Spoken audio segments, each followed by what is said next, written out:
first up, if someone told you that you were acting like your mother, would you take it as a compliment? A recent article on Vice decided to ask if we are destined to ultimately become our mothers. It may even sneak up on you where you find yourself cooking, dressing, or even talking like your mom.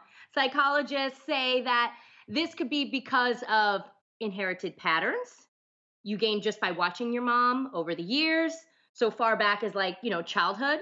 So ladies, obviously, I have to ask, whether you want to fight it or not, do you believe that we are just destined to become our moms? Yes. You think so? Okay, I think yes, whether you want to or not.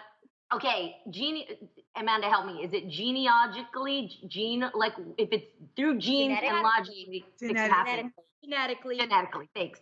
Genetically, I think we have things in us. Like, have you ever seen maybe your son walk like his dad?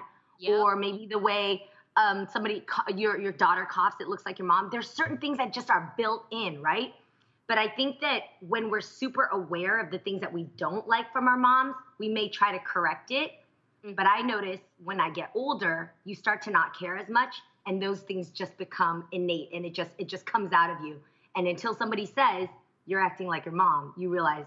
Give us an example in your own life. What's an example in your own life?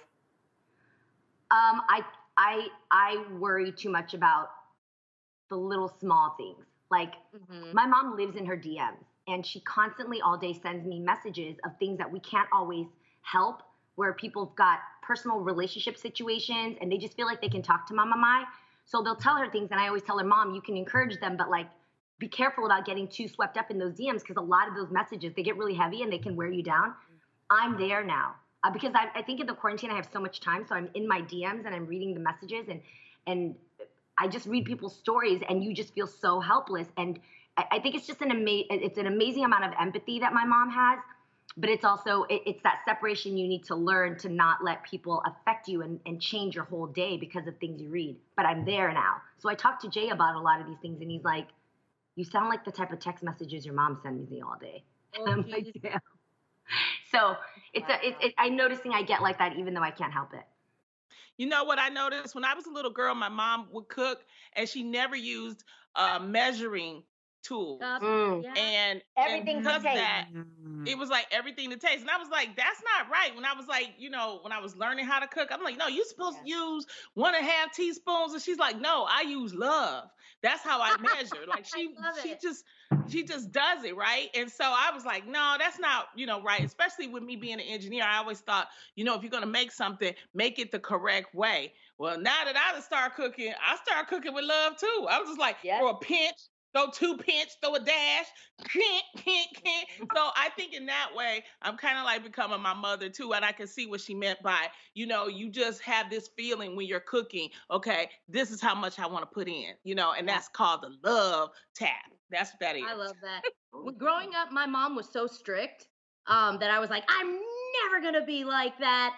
No way. Now I find myself, whether I want to or not, and it's not like I sit there and go, okay, it worked for my mom, let me try this. No, it just naturally comes out. Some of the sayings are, my no means no, don't ask me again. The other one, just recently, I said, when I tell you something, I want no if, ands, buts about it. Just listen. And the big one is, stop crying or I'm going to give you something to cry about. I'm like, no. I got that one. I got that one. You got that one? For sure. I feel like my whole life I've wanted to be more like my mother. Just for multiple reasons. One, I don't think I looked anything like her growing up. I always looked a lot more like my dad. So like my dad's name is Freddie, so people would call me Frederica. And so I grew up with this yearning to kind of want to look more like my mom, act more like my mom. So now that I'm getting older and like cooking with my mom on Sundays on IG Live, when people are like, oh, you guys talk the same or you use your hands the same, I'm like, yes, I'm like my mom. I will say this, the only thing that we've always had exactly alike is I have my mother's body. Like Literally, we walk the same, we run the same, which is absolutely terrible. We look like total dorks. I think it's the big hips and the chicken leg situation. But I find that anytime I'm compared to my mother, it's a blessing. I'm so grateful to have an amazing mom. And if I could become a quarter of the woman that she is, that would be amazing. Oh, that's so cute. What about you, Amanda? Well, I mean, my mother is from Grenada, so I've definitely picked up a lot of certain just Caribbean traits and mannerisms. Like, I know people love to come in our comments and talk about my faces. That is a very West Indian and Caribbean woman thing, that we really can't hide our faces, and that we kind of are very expressive. And we're blunt, like, I don't know if you all saw, there was a video of, I think she's the Prime Minister of St. Martin. Yes. I might be wrong on her title, but she did a video about quarantine. Yes. And she was just like, stay in the house. And like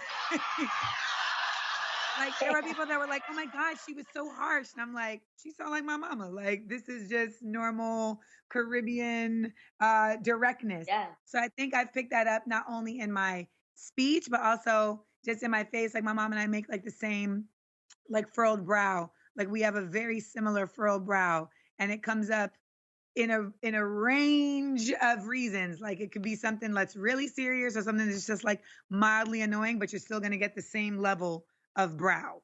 So, low-key, Amanda, if you think you're about to cry, do you also make that face?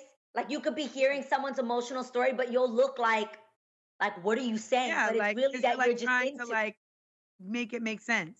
So I think, like, for me, like, my mom and I don't physically look alike. Like, I don't think we resemble each other in like our features, but like, we definitely have. It's like when you're a baby. It's like I feel like I was looking at my mom making these faces, and I just mimicked them, and they never left. Yeah, the characteristic. There's all these questions about nurture versus nature, which is so interesting to look into. Like, what is naturally innate in you that you got genetically versus what did you pick up from who nurtured you and what you were around, your nature. Interesting to look at. I think it's so cool. When you think of motherhood, I think Tam, as the mother at this table, yeah. Do you ever see things in your children that you love or don't love that remind you of you? Oh yeah. Araya definitely one, Aiden, he's dramatic. Like, the boy came out dramatic. I remember changing his diaper for the first time. I thought I did something to him. He was just not having it. And Araya, she can be stubborn. But this is the thing. She knows what she wants. Yeah, that's you right there, stubbornness. Yeah. You know what? I'm owning it, though. I'm owning that I can be dramatic, and I'm owning that, I can be stubborn. Now, the good qualities, Aiden is actually so lovable. He loves to cuddle. And Araya, I don't know, she loves to help people. It doesn't matter if Adam is like off alone and Aiden and I are together, she's like, oh, I want to go be with daddy. I want to make sure that he's okay.